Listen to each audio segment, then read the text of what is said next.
जय हिंद साथियों, आज के इस क्लास में आप सभी का बहुत बहुत स्वागत है। तो साथियों, बिहार पुलिस सिपाही की नई भर्ती 2025 के लिए आज आपका प्रैक्टिस सेट नंबर 5 चलेगा। साथियों, पिछले 2 दिनों से आपका क्लास बंद था, तो आज से आपका क्लास स्टार्ट हुआ है। और आपकी जानकारी के लिए बता दें, इस प्रैक्टिस सेट में आपको जीके और साइंस के अलावे मैथ्स और हिंदी व्याकरण के भी क्वेश्चन देखने को मिलेंगे। ये बिल्कुल एनसीईआरटी आधारित है और ये बिल्कुल आपके सिलेबस पर आधारित प्रैक्टिस सेट है। तो आप लोग पूरा प्रैक्टिस सेट को लगाइए और समय है रात 8 बजे, ठीक है। और जो भी साथी चैनल पर पहली बार आए हैं उनको बिहार पुलिस का अगर बैच को ज्वाइन करना है तो इसके लिए आपको प्ले स्टोर से जाके इस एप्लीकेशन को इंस्टॉल करना है। उसके बाद आपको कैसे ज्वाइन करना है यहाँ पर नंबर मिल जाएगा, या फिर क्लास के लास्ट में पूरा प्रोसेस बताएंगे कि कैसे ज्वाइन करना है, क्लास में क्या क्या आपको मिलेगा। तो चलिए इसी के साथ आज के सेट को स्टार्ट करते हैं। तो चलिए आज का पहला क्वेश्चन देखिए। चार्ल्स बेबेज द्वारा डिजाइन किया गया पहला यांत्रिक कंप्यूटर किस नाम से जाना जाता है? अबेकस, एनालिटिक इंजन, कैलकुलेटर या फिर डी प्रोसेसर। चलिए क्वेश्चन नंबर 1 के लिए आप लोग आंसर बताइए। बिल्कुल एनसीईआरटी आधारित क्वेश्चन है।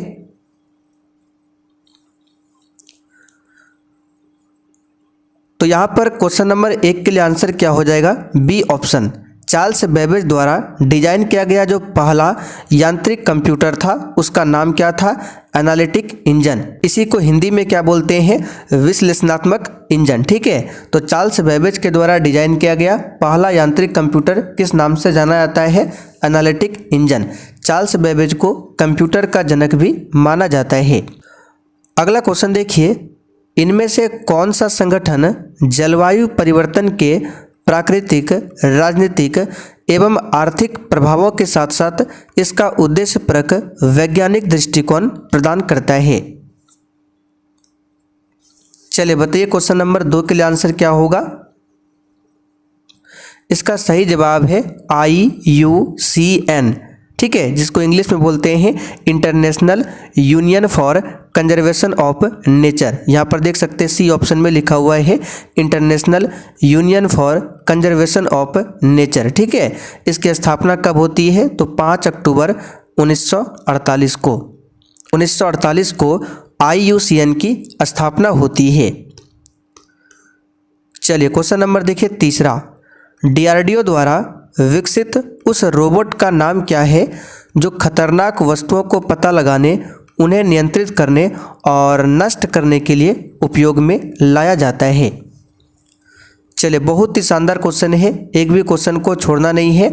और साथियों, जैसे ये क्लास खत्म होगा इसका पूरा PDF आपको आंसर के साथ एप्लीकेशन पर मिल जाएगा। चलिए बताइए क्वेश्चन 3 के लिए आंसर। DRDO की बात करें, इसका हेड क्वार्टर कहाँ पर है? नई दिल्ली में, ठीक है। कहाँ पर है? नई दिल्ली में। एक पूछा था इसरो का हेड क्वार्टर कहाँ पर है?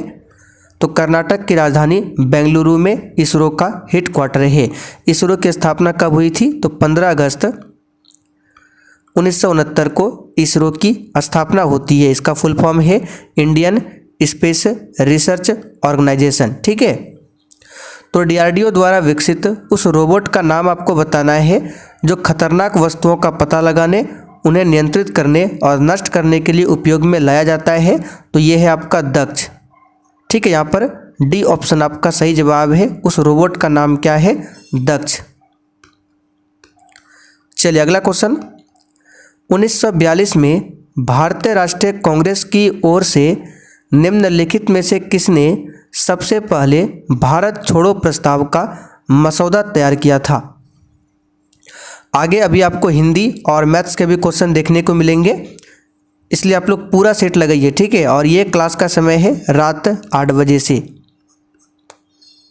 तो यहाँ पर इस क्वेश्चन का आंसर क्या होगा? देखिए 1942 में क्या हुआ था? भारत छोड़ो आंदोलन, जिसमें महात्मा गांधी ने करो या मरो का नारा भी दिया था। तो भारत छोड़ो प्रस्ताव का जो मसौदा है ये तैयार किया था किसने? तो महात्मा गांधी ने। यहाँ पर ए ऑप्शन आपका सही जवाब है। अच्छा, भारत छोड़ो आंदोलन के दौरान अब पूछा जाता है ब्रिटेन का प्रधानमंत्री कौन था? तो याद रखिएगा इटली। कौन था? Clement Italy. क्लीमेंट इटली जो है भारत छोड़ो आंदोलन के समय ब्रिटेन के प्रधानमंत्री थे। सुभाष चंद्र बोस की बात करें, इनका जन्म कहाँ पर हुआ था? उड़ीसा के कटक में हुआ था। इन्होंने 1939 में फॉरवर्ड ब्लॉक की स्थापना किया था। जयप्रकाश नारायण ने संपूर्ण क्रांति का नारा दिया था। पूछा जाता है संपूर्ण क्रांति का नारा किसने दिया था? जयप्रकाश नारायण ने। Doctor B R. अम्बेडकर का जन्म कब हुआ था? 14 अप्रैल 1891 को हुआ था। कहाँ पर?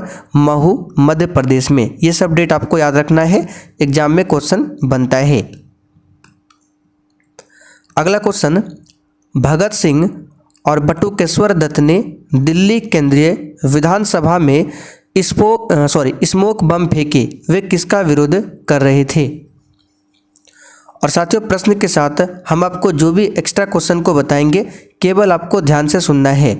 बाकी सब कुछ आपको लिखा हुआ मिल जाएगा वन लाइनर फॉर्म में। कहाँ पर मिलेगा? तो एप्लीकेशन पर। तो भगत सिंह और बटुकेश्वर दत्त ने दिल्ली केंद्रीय विधानसभा में कौन सा बम फेंका था? स्मोक बम फेंका था। और वे किसका विरोध कर रहे थे ये आपको बताना है। अच्छा, कब फेंका था? तो पूछा जाता है 1929 में, 8 अप्रैल 1929 को फेंका था। तो यहाँ पर इस क्वेश्चन का आंसर क्या होगा? Option A, trade dispute bill and public safety bill का विरोध कर रहे थे। यहाँ पर ए ऑप्शन आपका सही आंसर है। अगला क्वेश्चन, प्रतिरोध का एसआई मात्रक क्या है? चलिए, सिंपल सा क्वेश्चन है, बताइए इसका आंसर क्या होगा? प्रतिरोध का एसआई मात्रक क्या है? चलिए, बिल्कुल सही आंसर दिए हैं, ओम। ये प्रतिरोध का एसआई मात्रक है। कूलम किसका मात्रक है? तो आवेश का मात्रक है कूलम। पूछा जाता है किसका है? तो आवेश का एसआई मात्रक क्या होता है? कूलम होता है। अगला क्वेश्चन देखिए, निम्नलिखित में से किस सेमी हाई स्पीड ट्रेन 18 के नाम से भी जाना जाता है? यानी कि निम्नलिखित में से किसे सेमी हाई स्पीड ट्रेन 18 के नाम से भी जाना जाता है, ये आपको बताना है। बिल्कुल एग्जाम में आने वाला क्वेश्चन है, बताइए इसका आंसर। सही जवाब है वंदे भारत एक्सप्रेस। साथियों, वंदे भारत एक्सप्रेस जिसे ट्रेन 18 के नाम से भी जाना जाता है, ये एक भारतीय semi high speed intercity train है। यहाँ पर डी ऑप्शन आपका सही जवाब है। और इसको जो लॉन्च किया गया था, मेक इन इंडिया पहल के अंतर्गत लॉन्च किया गया था, ठीक है। और यहाँ से पूछा जाता है ये कहाँ पर बनकर तैयार हुआ था? तो याद रखिएगा, इंटीग्रल कोच फैक्ट्री इसका है पेराम्बूर, चेन्नई में। वहीं पर ये डिजाइन हुआ था और इसका निर्माण किया गया था। कहाँ पर? चेन्नई के पेराम्बूर में। अगला क्वेश्चन, माइक्रोफोन रूपांतरित करता है। चलिए, बिल्कुल सोच समझकर आंसर करना है। और सेशन के लास्ट में आप सभी को कमेंट करके अपना अपना स्कोर जरूर बताना है कि आपने कितने क्वेश्चन सही किए हैं। चलिए, एक भी क्वेश्चन फालतू नहीं है, बिल्कुल इसी टाइप से क्वेश्चन आता है। माइक्रोफोन रूपांतरित करता है, इसका सही जवाब है ध्वनि ऊर्जा को विद्युत ऊर्जा में बदलता है माइक्रोफोन। यहाँ पर डी ऑप्शन आपका सही जवाब है। अगर आपसे पूछे जो विद्युत मोटर होता है, पानी वाला मोटर, वो क्या करता है? तो उसको चलाने के लिए सबसे पहले विद्युत देना पड़ता है। तो पानी वाला मोटर यानी कि विद्युत मोटर क्या करता है? विद्युत ऊर्जा को किस में बदलता है? यांत्रिक ऊर्जा में। और डायनेमो जो होता है, ठीक है, तो वो क्या करता है? यांत्रिक ऊर्जा, यानी पहले डायनेमो को घुमाना पड़ता है किसी चीज़ से, तब वो क्या करता है? बिजली उत्पादन करता है। तो डायनेमो क्या करता है? यांत्रिक ऊर्जा को विद्युत ऊर्जा में, और मोटर विद्युत ऊर्जा को यांत्रिक ऊर्जा में। ये सब आपको ध्यान रखना है। चलिए, भारत में बचत बैंक खाते पर दी जाने वाली ब्याज दर डैश के द्वारा निर्धारित की जाती है। और साथियों, जिनको भी बिहार पुलिस का बैच चाहिए, आप लोग प्ले स्टोर से जाके जो हमारा एप्लीकेशन है सक्सेस वर्ल्ड MCQ, जिस नाम से चैनल है उसी नाम से एप्लीकेशन भी मिल जाएगा आपको, सक्सेस वर्ल्ड MCQ। ये आपको टाइप करना है। जिस प्रकार से चैनल का लोगो है उसी प्रकार से एप्लीकेशन का लोगो मिलेगा, ब्लैक कलर का। इसे आप लोग इंस्टॉल कर लीजिए, ठीक है। उसके बाद वहाँ पर आपको हमारा मोबाइल नंबर मिल जाएगा, वहाँ से आप व्हाट्सएप पर मैसेज करके कोर्स के बारे में संपूर्ण जानकारी ले सकते हैं। तो भारत में बचत बैंक खाते पर दी जाने वाली ब्याज दर किसके द्वारा निर्धारित की जाती है? तो याद रखिएगा, उससे संबंधित बैंक के द्वारा। ठीक है, भारत में बचत बैंक खाते पर दी जाने वाली ब्याज दर जो है उससे संबंधित बैंकों के द्वारा तय की जाती है। यहाँ पर डी ऑप्शन आपका सही जवाब है। हमारे शरीर में प्रोटीन की कमी से कौन सा रोग होता है? बताइए, हमारे शरीर में प्रोटीन की कमी से कौन सा रोग होता है? ये क्वेश्चन कई बार बता चुके हैं। दो बीमारियां होती है, खासकर याद रखिएगा। एक होता है क्वाशियोरकर, दूसरा है मरासमस। मरासमस आपको लिखने की ज़रूरत नहीं है, सब कुछ आपको लिखा हुआ नोट्स में मिलेगा। ठीक है, एप्लीकेशन पर। तो प्रोटीन की कमी से दो बीमारी याद रखिएगा, एक क्वाशियोरकर, दूसरा मरासमस। तो यहाँ पर ए ऑप्शन आपका सही जवाब है। स्कर्वी विटामिन सी की कमी से होता है, रिकेट्स विटामिन डी की कमी से, बेरी विटामिन बी की कमी से। निम्नलिखित में से कौन सा तत्व कमरे के ताप पर द्रव होता है? और बहुत ही जल्द सेकंड चैनल पर आपका ग्रुप डी का क्लास भी स्टार्ट होने वाला है। ठीक है, सेकंड चैनल का नाम है दिवाकर स्टडी IQ, लिंक आपको डिस्क्रिप्शन बॉक्स में मिल जाएगा। तो कमरे के ताप पर द्रव अवस्था में कौन सा होता है तत्व? सही है पारा। यहाँ पर डी ऑप्शन आपका सही जवाब है, पारा यानी कि मरकरी। इसका गलनांक कितना होता है? तो -39 डिग्री सेल्सियस, ये पारा का क्या है? गलनांक है। अगला क्वेश्चन देखिए, प्लासी के युद्ध में ब्रिटिश ईस्ट इंडिया कंपनी के सैन्य दल का नेतृत्व किसने किया था? चलिए, क्वेश्चन नंबर 12 के लिए आप लोग आंसर बताइए। और साथियों, बूस्टर नोट्स में टोटल 37 नोट्स अपलोड कर चुके हैं। ठीक है, 38वां नोट्स बहुत ही जल्द अपलोड हो जाएगा। और जितने भी नोट्स डालें इसको तैयार कीजिए। तो प्लासी का युद्ध आप सभी जानते हैं कब हुआ था? एक हुआ था बक्सर का युद्ध और एक हुआ था प्लासी का युद्ध। प्लासी का युद्ध हुआ था 1757 में। ठीक है, 23 जून 1757 को प्लासी का युद्ध हुआ था। और इसमें ब्रिटिश ईस्ट इंडिया कंपनी के सैन्य दल का नेतृत्व किया था रॉबर्ट क्लाइव ने। तो यहाँ पर इस क्वेश्चन का आंसर क्या हो जाएगा? बी ऑप्शन, रॉबर्ट क्लाइव ने। ध्यान रखिएगा। अच्छा, बक्सर का युद्ध कब हुआ था? तो 22 अक्टूबर 1764 को हुआ था बक्सर का युद्ध। प्लासी की युद्ध की बात करें तो इसमें ब्रिटिश ईस्ट इंडिया कंपनी के सैनिकों का नेतृत्व कर रहा था रॉबर्ट क्लाइव, और दूसरा तरफ कौन था? बंगाल का अंतिम नवाब था सिराजुद्दौला की सेना। ठीक है, अगला क्वेश्चन देखिए, भारतीय संविधान का कौन सा संशोधन मौलिक अधिकार के रूप में संपत्ति के अधिकार के उन्मूलन से संबंधित है? उन्मूलन का मतलब होता है खत्म करना। तो संपत्ति के अधिकार को आप सभी जानते हैं मौलिक अधिकार से खत्म कर दिया गया है, और इसे कर दिया गया है आर्टिकल नंबर 300A में।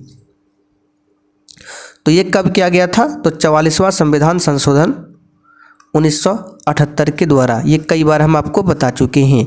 और इस प्रकार वर्तमान में टोटल 6 मौलिक अधिकार बचा हुआ है। पहले कितना था? 7। तो यही जो संपत्ति का मौलिक अधिकार था इसे हटाकर अब कानूनी अधिकार बना दिया गया है। साथियों, मौलिक अधिकार को अमेरिका देश के संविधान से लिया गया है। मौलिक अधिकार को भाग 3 में रखा गया है, अनुच्छेद 12 से लेकर 35 तक में रखा गया है, और भाग 3 को संविधान का मैग्ना कार्टा भी कहा जाता है। भारतीय संविधान निम्नलिखित में से कौन से मौलिक अधिकार की गारंटी नहीं देता है?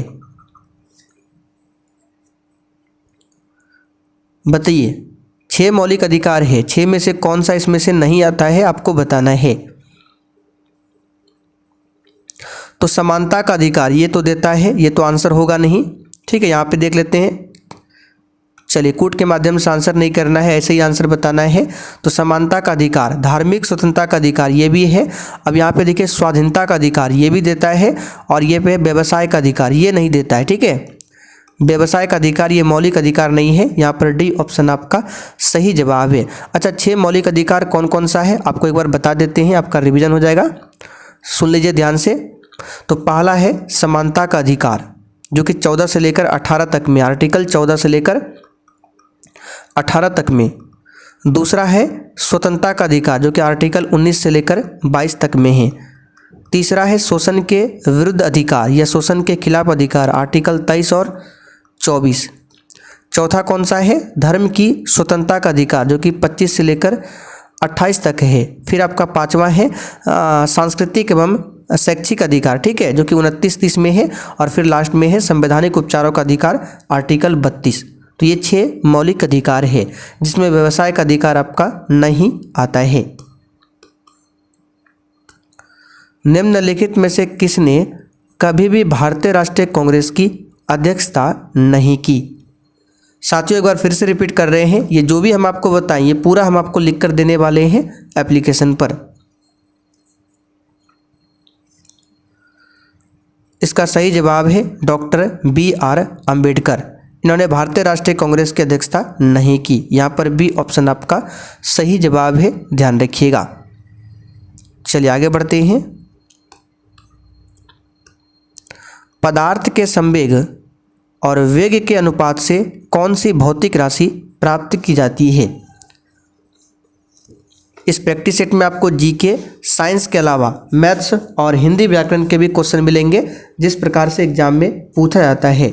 इसलिए आप लोग डेली क्लास कीजिए। पिछले 2 दिनों से क्लास भी आपका बंद था, तो आज से आपका फाइनली क्लास स्टार्ट हो गया है, तो आप लोग भी रेगुलर क्लास अटेंड कीजिए। चलिए सोच समझ कर आंसर करना है। बताइए इसका आंसर क्या होगा फटाफट से आप लोग। तो देखिए यहाँ पर क्या पूछा गया है, पदार्थ का संवेग और वेग के अनुपात से कौन सी भौतिक राशि प्राप्त की जाती है? तो इसका सही जवाब है ऑप्शन तीसरा, द्रव्यमान। अब कैसे आपको समझाते हैं। देखिए संवेग बराबर क्या होता है, यहाँ पर लिखते हैं। संवेग बराबर होता है द्रव्यमान गुना क्या होता है, वेग। ये संवेग बराबर है।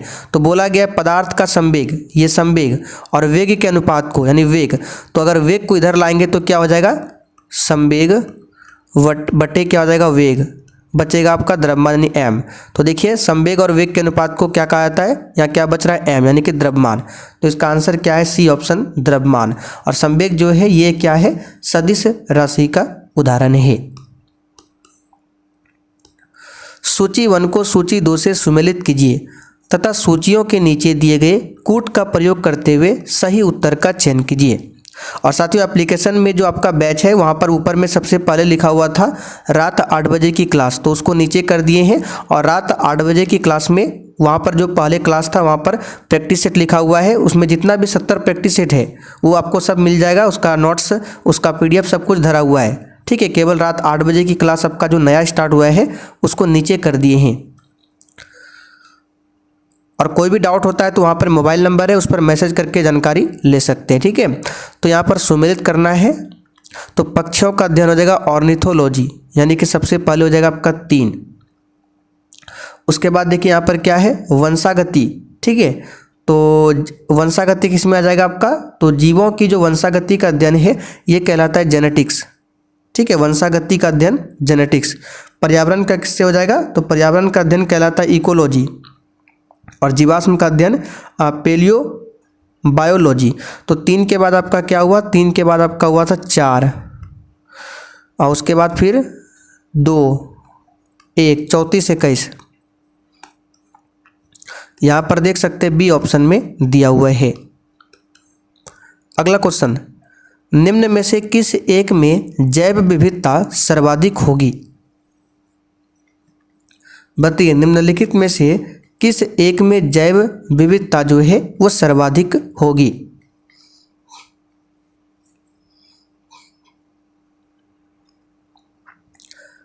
तो भारत में 2 ऐसे क्षेत्र हैं जहां पर जैव विविधता सबसे अधिक है, ठीक है। 2 हॉटस्पॉट है जहां पर सबसे अधिक जैव विविधता है। एक आपका पश्चिमी घाट है, ठीक है, एक आपका पश्चिमी घाट है, दूसरा पूर्वी हिमालय क्षेत्र है, जहाँ पर क्या है, अत्यधिक जैव विविधता है।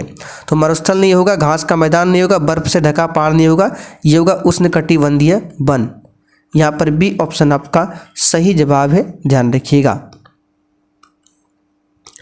डायनासोर रहे किस युग में?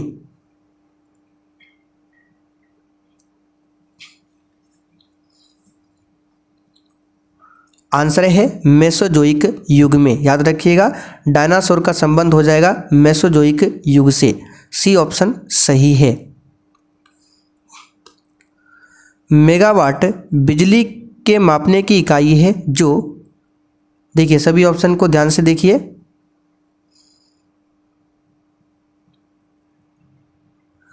तो देखिए, उत्पादित की हुई विद्युत को मापने के लिए मेगावाट इकाई का प्रयोग किया जाता है। क्या? उत्पादित की गई बिजली को मापने के लिए। तो क्या होगा? उत्पादित की जाती है। ए ऑप्शन यहाँ पर सही है। चलिए, बल का गुणनफल क्या है, यानी बल किसका गुणनफल है आपको बताना है। तो बल बराबर F बराबर, ठीक है, बल यानी फोर्स यानी बल क्या होता है? M इंटू ए। आप लोगों ने ये पढ़ा होगा। M यानी कि द्रव्यमान, A यानी कि त्वरण, ठीक है। तो द्रव्यमान और त्वरण का गुणनफल है बल। तो यहाँ पर देख सकते हैं द्रव्यमान और त्वरण दिया हुआ है। त्वरण कैसा है? मात्रक मीटर प्रति सेकंड स्क्वायर होता है। तो इस क्वेश्चन का आंसर हमारा हो जाएगा बी ऑप्शन। चलिए, यहाँ पर मिलान करना है। तो सबसे पहले यहाँ पर मिलान करना है आपको एंजाइम का मिलान, सॉरी हार्मोन का मिलान करते हैं। कौन सा इसमें हार्मोन है? आप सभी जानते हैं टेस्टोस्टेरोन क्या है? एक प्रकार का हार्मोन है, ठीक है। और ये किस में पाया जाता है? तो टेस्टोस्टेरोन जो है ये पुरुषों में पाया जाने वाला हार्मोन है। तो सी का आपका हो जाएगा 4, ठीक है। और यहाँ पर प्रोटीन की बात करें तो प्रोटीन आपका क्या हो जाएगा? तो प्रोटीन हो जाएगा आपका कौन सा? देखिए तो पेप्सिन दिया है, कैरोटीन दिया है और कैरेटिन है। तो प्रोटीन आपका हो जाएगा कैरेटिन। कैरेटिन एक प्रकार का प्रोटीन है, 3 नंबर, ठीक है। और ये कैरेटिन प्रोटीन जो है ये कहाँ पाया जाता है? तो बाल में पाया जाता है, ठीक है, नाखून में पाया जाता है, मानव त्वचा में ये कैरेटिन पाया जाता है प्रोटीन। तो कैरेटिन एक प्रकार का प्रोटीन है। तो ये आपका हो जाएगा डी का 3, यानी लास्ट में 43 होना चाहिए। देखिए किस ऑप्शन में लास्ट में 43 है? तो यहाँ पर भी है, यहाँ पर भी है, ठीक है। उसके बाद और मिलाना पड़ेगा हमको। तो एंजाइम और विटामिन आपका बचा हुआ है। एंजाइम की बात करें तो पेप्सिन आपका हो जाएगा एंजाइम, ठीक है। तो यहाँ पर हो जाएगा 1, अब बचा आपका 2, तो यहाँ पर हो जाएगा 21 43। देख सकते हैं 21 43 किस में दिया है? देख लीजिए, बी ऑप्शन में दिया है 21 43। तो इसका सही जवाब है बी ऑप्शन।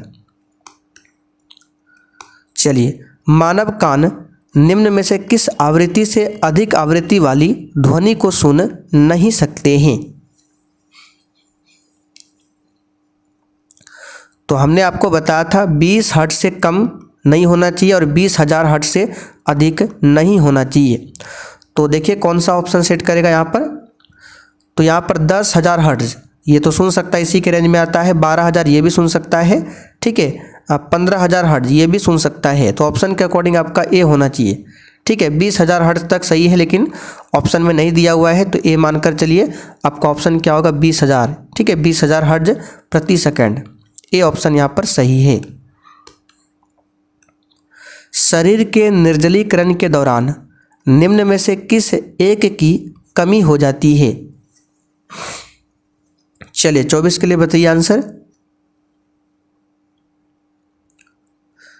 देखिए, निर्जलीकरण को हिंदी में इंग्लिश में क्या बोलते हैं? डिहाइड्रेशन।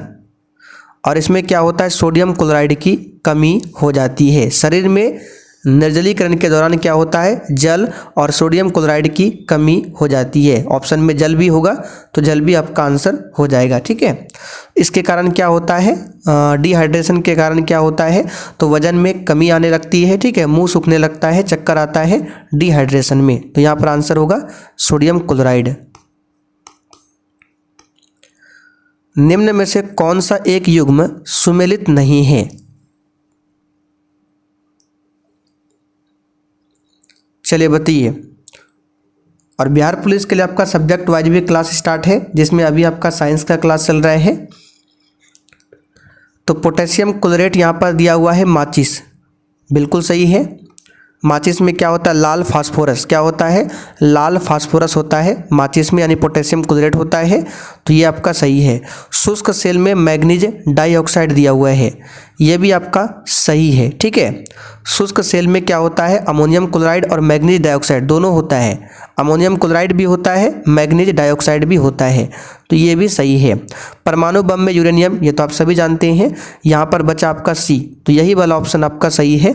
संचायक सेल में यहाँ पर हाइड्रोक्लोरिक एसिड दिया हुआ है, जबकि आप सभी जानते हैं संचायक सेल में सल्फ्यूरिक अम्ल का इस्तेमाल होता है। कौन सा, सल्फ्यूरिक अम्ल का प्रयोग होता है, तो सी ऑप्शन ही यहाँ पर सुमेलित नहीं है। चलिए, बहुत ही शानदार क्वेश्चन है। आकाश नीला दिखाई देता है, और आप लोग कमेंट करके बताइएगा ये जो क्वेश्चन है आप लोगों को कैसा लग रहा है ये क्वेश्चन, और बिल्कुल आपके एग्जाम पैटर्न पर आधारित क्वेश्चन है। तो ये तो आप सभी जानते हैं, प्रकाश के प्रकीर्णन के कारण। रेडियो तरंगों के विक्षेपण के लिए वायुमंडल के निम्नलिखित स्तरों में से कौन सा स्तर उत्तरदायी है। तो रेडियो तरंग कहाँ से परावर्तित होता है, ये आयन मंडल से। डी ऑप्शन यहाँ पर आपका सही जवाब है, आयन मंडल। वायुमंडल में कितने परत होते हैं, 5 परत होते हैं। पहला परत का नाम क्या है, तो पहला परत है क्षोभ मंडल, जिसमें मौसम संबंधित सारी घटनाएं घटित होती है क्षोभ मंडल में। इससे ऊपर आता है आपका समताप मंडल, जिसमें ओजोन लेयर भी पाया जाता है। उसके ऊपर है मध्य मंडल, फिर उसके ऊपर आयन मंडल, और सबसे बाहर में है बाह्य मंडल, ठीक है।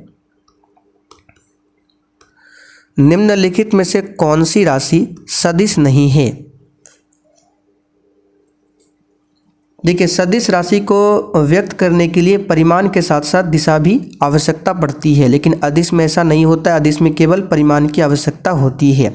तो सदिश राशि का उदाहरण जैसे आपका वेग हो गया, विस्थापन हो गया, बल, संवेग, त्वरण, ये सभी क्या है, आपका सदिश राशि है। तो विस्थापन, वेग, बल ये सदिश है, जबकि आयतन क्या है, अदिश राशि का उदाहरण है। आयतन हो गया द्रव्यमान, चाल, कार्य, समय, ऊर्जा, ये सभी क्या है, अदिश राशि है। चलिए, एक मैथ क्वेश्चन यहाँ पे है। 14 सेंटीमीटर त्रिज्या वाले वृत्त का क्षेत्रफल तथा उसकी परिधि ज्ञात कीजिए। बिल्कुल इसी टाइप से मैथ्स के क्वेश्चन आते हैं, सिंपल सिंपल क्वेश्चन।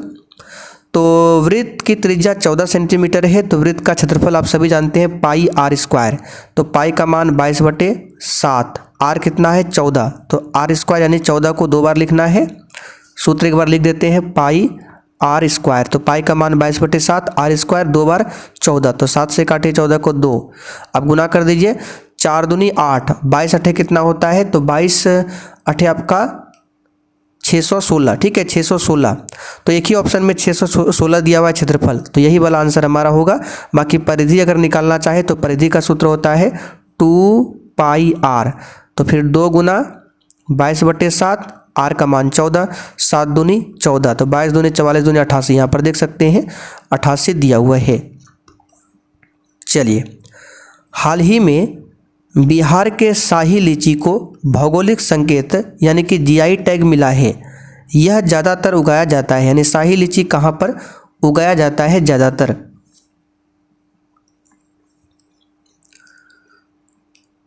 चलिए बताइए इसका आंसर। और जो भी साथी पिछले बार बिहार पुलिस का एग्जाम दिए हैं उनको पता होगा, बिल्कुल ऐसा ही क्वेश्चन एग्जाम में आ रहा है, ठीक है। तो इसका सही जवाब है मुजफ्फरपुर। मुजफ्फरपुर का शाही लीची, ठीक है, ये प्रसिद्ध है। यहाँ पर डी ऑप्शन आपका सही है। त्वरण ज्ञात करने का सही सूत्र कौन सा है, बताइए। त्वरण ए बराबर आपने 9th क्लास में पढ़ा होगा, भी माइनस यू बटे टी। ए बराबर क्या होता है, भी माइनस यू बटे टी, जहाँ पर यू क्या है, प्रारंभिक वेग है, भी क्या है, अंतिम वेग है, टी क्या है, आपका समय है। तो इसका यहाँ पर देख सकते हैं ऑप्शन ए में दिया हुआ है। अब चलिए यहाँ से हिंदी व्याकरण के क्वेश्चन देखते हैं, फिर आगे मैथ भी मिलेगा आपको। अनुकंपा का शाब्दिक अर्थ क्या है, बताइए। जिस दिन भी क्लास होगा आपको एक भी दिन क्लास छोड़ना नहीं है, ठीक है। बताइए इसका आंसर क्या होगा। अनुकंपा का आपको शाब्दिक अर्थ बताना है, क्या होगा। तो इसका सही जवाब है दूसरा ऑप्शन, किसी के दुख से दुखी होकर उस पर दया करना अनुकंपा का शाब्दिक अर्थ है। निम्नलिखित शब्द में से कौन सा गुण संधि का उदाहरण है। आइए आपको संधि बताते हैं, गुण संधि क्या है। देखिए किसी भी शब्द के बीच में अगर आपको मिल जाए ओ का या मिल जाए ए तो वो आपका गुण संधि होता है। तो देखिए कौन सा ऑप्शन में ओ का या ए का है बताइए तो। और देखिए जिस शब्द के बीच में डबल ओ का या डबल ए मिल जाए वो होगा आपका वृद्धि संधि। वृद्धि का मतलब होता है बढ़ना। तो ये देखिए ये आपका गुण संधि है। जैसे इसमें डबल हो गया तो क्या हो रहा है, इंक्रीज यानी वृद्धि हो रहा है, तो ये वृद्धि संधि हो जाएगा। तो यहाँ पर देखिए जैसे मतय की बात करें तो यहाँ पर देखिए डबल ए का बीच में है तो ये आपका वृद्धि हो जाएगा। सूर्योदय की बात करें तो हमने क्या बोला, बीच में होना चाहिए ओ का, तो यहाँ पर देख सकते हैं बीच में ओ का है, तो यही आपका क्या है, गुण संधि का उदाहरण है। ये होगा सूर्य प्लस उदय बराबर सूर्योदय, ये आपका क्या है, गुण संधि है। और ये क्या है, वृद्धि संधि है। अगला एग्जाम्पल लेते हैं जैसे महेश, बताइए कौन संधि होगा, गुण की वृद्धि, तो आप कहेंगे गुण संधि होगा क्योंकि बीच में एक है। दूसरा लिखते हैं रमेश, महेश, रमेश, गणेश, ठीक है, परोपकार, परोपकार बीच में होगा, ये सभी क्या है, गुण संधि का उदाहरण है। और जिसमें बीच में डबल मिल जाए वो क्या होगा, आपका वृद्धि संधि होगा। इसी प्रकार से आपको सब बताएंगे, ठीक है, वृद्धि संधि, गुण संधि, यन संधि, आदि संधि, ठीक है, सब आपको बताया जाएगा। जैसे जैसे क्वेश्चन आएगा सब बताएंगे। तो अभी फिलहाल याद रखिएगा। उम्मीद करते हैं आपको आज 2 संधि याद हो गया होगा, गुण संधि और वृद्धि संधि। बाकी विसर्ग संधि सबसे आसान है, जिसमें विसर्ग मिले वो विसर्ग संधि। रामायण और महाभारत कश्मीर से लेकर कन्याकुमारी तक सारे डैश में अंदर के साथ पढ़े जाते हैं। तो सिंपल सा क्वेश्चन है, दक्षिण भारत उत्तर भारत नहीं होगा, भारत में होगा। यहाँ पर भारत बोलेंगे तो दक्षिण उत्तर सब इसी में आ गया, तो भारत होगा आंसर। पंडिताइन शब्द में कौन सा प्रत्यय लगा है,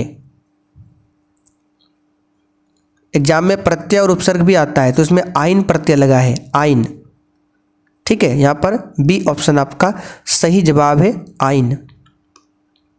चलिए आगे देखिए, निम्न में से कौन सा शब्द असुर का पर्यायवाची नहीं है। देखिए असुर का पर्यायवाची निशाचर होता है, दानव होता है, दैत्य होता है, दनुज होता है, देवारी होता है, राक्षस होता है। तो दैत्य, दनुज, निशाचर आ गया, इक्षण जो है ये असुर का पर्यायवाची नहीं है। चलिए अब मैथ्स का क्वेश्चन है, 216 को किस छोटी से छोटी संख्या से भाग दें कि भागफल जो है एक पूर्ण वर्ग हो जाए। देखिए जिनको भी सॉल्व करना आता है आप लोग सॉल्व करके नीचे कमेंट बॉक्स में अपना अपना आंसर बताना है। और सेशन के लास्ट में आपको ये भी बताना है, मैथ्स से टोटल 5 क्वेश्चन है, तो 5 में से आपने कितने क्वेश्चन सही किए हैं, ठीक है। तो यहाँ पर देखिए 216 को बोला जा रहा है इन ऑप्शन में से किससे भाग दें कि भागफल एक पूर्ण वर्ग हो जाए। तो अगर हम 216 में 6 से भाग देते हैं तो भागफल क्या होगा, 36। आप भाग देकर देख लीजिएगा, 216 में क्या करना है आपको, 6 से भाग देना है, तो भागफल क्या आएगा, 36। तो 36 का देखिए वर्गमूल निकल रहा है पूरा पूरा, तो क्या आता है इसका 6।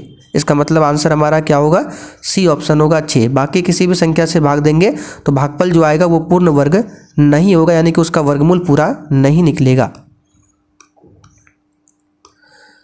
2 संख्याओं का योग 29 है, ठीक है, वह उन संख्याओं के वर्गों का अंतर 145 है, तो उन संख्याओं का अंतर क्या होगा। तो 2 संख्याओं का योग a प्लस बी कितना दिया है, 29। उन दोनों संख्याओं के वर्गों का अंतर 145 है, वर्ग मतलब स्क्वायर का अंतर दिया है आपको कितना, 145। तो दोनों संख्याओं का अंतर आपको ज्ञात करना है। तो a square minus b square आपने फॉर्मूला पढ़ा होगा, क्या होता है a प्लस बी इंटू क्या होता है a माइनस बी, और ये दिया है 145। तो a प्लस बी का मान यहाँ पर देख सकते हैं 29 दिया हुआ है, तो यहाँ पर रख सकते हैं 29, फिर इंटू a माइनस बी बराबर 145। तो 29 से काटेंगे 145 को, कितना बार में जाएगा, तो ये आपका 5 बार में चल जाएगा, 5 बार में कट जाएगा, तो a माइनस बी आपका क्या बचा, 5। तो यही पूछा जा रहा है उन संख्याओं का अंतर, यानी a माइनस बी पूछा जा रहा है। तो देखिए यहाँ पर बी ऑप्शन में 5 दिया हुआ है। चलिए, एक माली 17,956 पेड़ लगाना चाहता है तथा उन्हें इस तरह से लगाना चाहता है कि वहाँ उतनी ही पंक्तियाँ हो जितनी एक पंक्ति में पेड़ों की संख्या है। एक पंक्ति में पेड़ों की संख्या कितनी होगी। देखिए जब भी इस तरह से लैंग्वेज वाला क्वेश्चन आए, इस प्रकार से क्वेश्चन आपको कुछ नहीं करना है, जो भी संख्या मिले उसका आप वर्गमूल निकाल दीजिए, आपका आंसर आ जाएगा। तो 17,956 का अगर हम वर्गमूल निकालें तो ये आता है किसका, 134 का। आप लोग निकाल लीजिएगा, 134 का वर्गमूल आ जाएगा। इस तरह से निकालिएगा वर्गमूल, ठीक है, ऐसे करके, तो 134 आपका आ जाएगा। चलिए आखिरी क्वेश्चन, उन दो क्रमागत सम संख्याओं का योग क्या है जिनके वर्गों का अंतर 84 है। तो उन दो क्रमागत सम संख्या, सबसे पहले क्रमागत सम संख्या क्या होता है। सबसे पहले देखिए, क्रमागत सम संख्या का मतलब होता है, जैसे हमने यहाँ पे सम संख्या 2 लिखा तो उसके बाद कौन सा होता है 4, उसके बाद 6, उसके बाद 8, तो ये क्रम से है। अगर हम यहाँ पे लिखते हैं 2, फिर लिख देते हैं 8, फिर लिख देते हैं 10, फिर लिख देते हैं 4, ये भी सम संख्या, लेकिन यहाँ पे क्रम से नहीं है, और ये क्या है, क्रम से है। तो क्रमागत में आपको मानना है तो मानेंगे पहला क्रमागत x, दूसरा मानेंगे x+2, x+1 नहीं, क्योंकि 1 आपका विषम है, सम बोला गया है। अगर तीसरा मानना पड़े तो क्या लिखेंगे, x+3 नहीं लिखेंगे, x+4 लिखेंगे, क्योंकि 4 सम है। तो यहाँ पर पहला क्रमागत x, दूसरा x+2, अब दोनों का योग आपको निकालना है जिनके वर्गों का अंतर, यानी इन दोनों के वर्गों का अंतर 84 दिया है। तो बड़ा कौन होगा, ये कि ये बड़ा होगा, तो x+2 इनका वर्ग करना है, अंतर बोला गया है तो माइनस का चिन्ह देना है, फिर x², यानी कि दोनों का अंतर कितना है 84। अब इसको सॉल्व कर दीजिए, आपका आंसर आ जाएगा। तो यहाँ पर a+b का होल स्क्वायर, x² + 2ab, तो यहाँ पे 4x हो जाएगा, +4 - x² बराबर 84। तो ये कट जाएगा x² से x², 4x बराबर क्या बचेगा 84, और ये +4 इधर जाएगा -4, 4x बराबर 80, x बराबर क्या जाएगा 20 चौके 80, 20, ठीक है, यानी x का मान आपका क्या आ गया 20। अब क्या बोला गया है, उन दो क्रमागत सम संख्याओं का योग निकालना है। तो पहला माना था हमने x, तो x का मान कितना आया 20, दूसरा क्या आएगा, तो यहाँ पे 20 रखेंगे तो +2 22, यानी पहला 20, दूसरा 22। अब दोनों को बोल रहा है जोड़ने के लिए योग, तो 20 और 22 कितना हो जाएगा आपका 42। यहाँ पर देख सकते हैं सी ऑप्शन में दिया हुआ है। तो चले साथियों, आज का सेट आपका यहीं पर कंप्लीट होता है। अब जिनको भी बैच को ज्वाइन करना है, आइए आपको बता देते हैं बैच को किस प्रकार से ज्वाइन करना है। तो सबसे पहले आपको प्ले स्टोर पर चले जाना है और इस वाले एप्लीकेशन को इंस्टॉल करना है। उसके बाद ऑल कोर्स पर क्लिक करना है, फिर यहाँ पर आपको बाय नाउ का ऑप्शन आएगा 139 का, तो पेमेंट करके आप लोग इस बैच को ले सकते हैं। बाकी किसी भी प्रकार की समस्या हो तो यहाँ ऊपर ही आपको हमारा व्हाट्सअप नंबर मिल जाएगा, जैसे ही आप लोग एप्लीकेशन को इंस्टॉल करेंगे। एप्लीकेशन में आपको डेली क्लास मिलेगा, डेली सब्जेक्ट वाइज क्लास मिलेगा, फुल डिस्कशन के साथ में, दोनों क्लास का PDF आपको आंसर के साथ मिल जाएगा, छोटा छोटा जो शॉर्ट नोट्स होता है वो भी आपको मिल जाएगा, बूस्टर नोट्स में आपको मिलेगा, जो भी हम क्लास में एक्स्ट्रा क्वेश्चन बताते हैं वो 1 लाइनर फॉर्म में तैयार किया हुआ इसमें मिलेगा। पिछले 12-13 साल का बिहार पुलिस का क्वेश्चन बैंक में मिल जाएगा, और साथ में स्पेशल बिहार GK का भी नोट्स मिल जाएगा। तो मात्र 139 में आप लोग ये ले सकते हैं। ऑलरेडी बहुत सारे बच्चों ने ले रखा है और तैयारी भी कर रहे हैं, तो आप लोग भी जुड़ सकते हैं।